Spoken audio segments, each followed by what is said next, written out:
पुती गांवकर साहब जो है उन्होंने आम आदमी पार्टी ज्वाइन की है।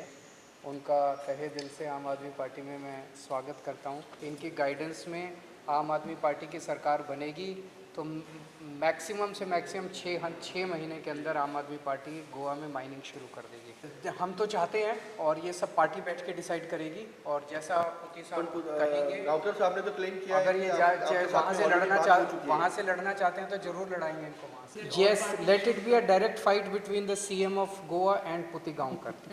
Let all the parties withdraw their candidates, all other parties, and support Puti Gaonkar in that seat, so that there is a one-to-one contest. Goa के कॉन्टेक्स्ट में जब सबसे बड़ी प्रॉब्लम एक पॉलिटिक्स में सबसे बड़ी प्रॉब्लम करप्शन की है। आप इसको वोट देते हो, वो चुनाव के बाद उधर चला जाता है पैसे लेके, फिर वो उधर चला जाता है पैसे लेके। केवल और केवल आम आदमी पार्टी है जो आज गोवा के अंदर ईमानदार सरकार दे सकती है। तो इतना डेवलपमेंट जो दिल्ली के अंदर हुआ, अब गोवा के लोग भी चाहते हैं कि वैसे डेवलपमेंट हो, इसलिए सब लोग जुड़ते जा रहे हैं। हम तो जो भी अच्छा है लीडर उसी को हम टिकट दे रहे हैं। तो अगर भंडारी समाज के लोगों को ज़्यादा टिकट मिल रही है, अच्छी बात है।